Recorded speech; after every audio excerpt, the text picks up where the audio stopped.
আপনি সারা রাত তাহাজ্জুদ করেন, আপনি হাজারবার আপনি মক্কা মদিনা জিয়ারত করেন, আপনার কোনো ইবাদত উপরে যাবে না। কথা বলেন ঠিক কিনা? উপরে যাবে না, আল্লাহর আরশে পৌঁছাবে না আপনার ইবাদত।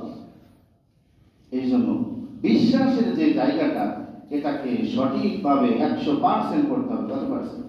এই জন্য আল্লাহ বলেন, ইয়া আইয়ুহাল্লাযীনা আমানু দুখুলু ফিস-সিলমি কাফা ওয়া লা তাত্তাবিউ খুতুওয়াতিশ শাইতান। আল্লাহু আকবার। ইয়া আইয়ুহাল্লাযীনা আমানু, এইখানে আল্লাহ তাআলা মুমিনদেরকে ডাকছেন, বিশ্বাসীদেরকে ডাকছেন। কারণ আল্লাহ তাআলা জানেন এদেরকে ডাক দিলে কাজ হবে। কি হবে? যারা বেঈমান তাদেরকে ডাক দিলে কাজ হবে না। যারা মুনাফিক তাদেরকে ডাক দিলে কাজ হবে। মুনাফিকদেরকে যদি ডাক দেওয়া হয় রাত্রিবেলা তাহাজ্জুদের নামাজ পড়বে, সে তো ফজরের নামাজই পড়ে না, সে তো এশার নামাজ পড়ে না। হাদিসের ভিতরে আসছে, বিশ্ব নবী বলেন, কেউ যদি এশার নামাজ আমাদের সাথে পড়ে আর ফজরের নামাজ যদি আমাদের সাথে পড়ে, তার গুনাহগুলোকে ক্ষমা করে দেওয়া হয়। সুবহানাল্লাহ। আবার যে সূরা থেকে আলোচনা করছি, এই সূরা রাত্রিবেলা কেউ যদি তেলাওয়াত করে, সূরাতুল ইয়াসিন রাত্রিবেলা তেলাওয়াত করবেন, সকালবেলা ঘুম থেকে উঠবেন, আপনাকে নিষ্পাপ বানিয়ে দিবেন যিনি, তিনি কি? সে আল্লাহর প্রতি ঈমান বাড়াতে হবে না কমাতে হবে? আল্লাহ তাআলা আমাদেরকে তৌফিক দান করুন। সকলে বলেন আমিন। প্রিয় ভাইরা আমার, আবার শুকরিয়া আদায় করে বলছি আলহামদুলিল্লাহ। যে আয়াতে কারিমা তেলাওয়াত করেছি সূরাতুল ইয়াসিনের 30 নম্বর আয়াত। কত নম্বর? 30, 31, 32। আল্লাহ রাব্বুল আলামিন বলেছেন, ইয়া হাসরাতান আলাল ইবাদি মা ইয়াতিহিম মির রাসূলিন ইল্লা কানু বিহি ইস্তাহজিউন। আল্লাহু আকবার। রাব্বুল আলামিনকে বিশ্বনবী শোনাচ্ছেন, হে নবী, আপনি দিনের দাওয়াত দিচ্ছেন, কোরআনের কথা বলতেছেন, আপনাকে শুধু জেলখানায় যেতে হচ্ছে এমনটা না, আপনাকে শুধু মানুষ পাগল বলতেছে এমনটা না, আপনাকে শুধু মানুষ গালি দিচ্ছে এমনটা না।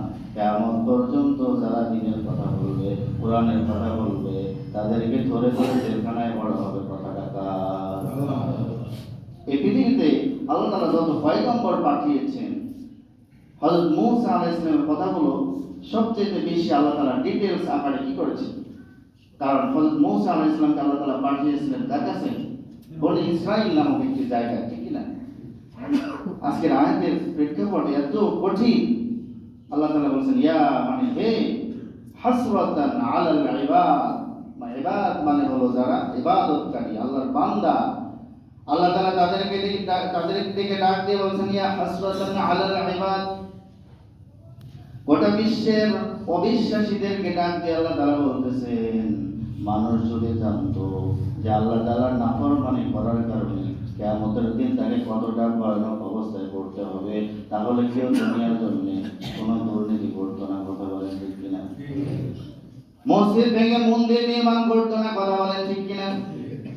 প্রিয় ভাই আমার, আমার বাংলাদেশ বর্তমানে এমন অশান্তিতে চলছে, আমাদের পার্শ্ববর্তী দেশ আমাদের এই শান্ত দেশকে অশান্ত করতেছে। কথা বলেন ঠিক কিনা? আমাদের এই দেশে হিন্দুরা যতটা শান্তিতে আছে, আপনারা বলেন যে ইন্ডিয়াতেও কি মুসলমানরা ততটা শান্তিতে আছে কি? আছে? তার মানে তারা এই দেশে হিন্দুরা শান্তিতে আছে।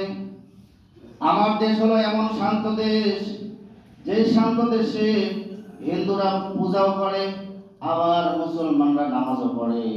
এই সাতক্ষীরার মতো একটি জায়গায়, বাংলাদেশে একটি জায়গায় সাতক্ষীরা, এখানে এমন একটি জায়গা আছে যেখানে মন্দির আর মসজিদ পাশাপাশি, কিন্তু কোনোদিন কখনো মুসলমান আর হিন্দু মারামারি হয় না। কথা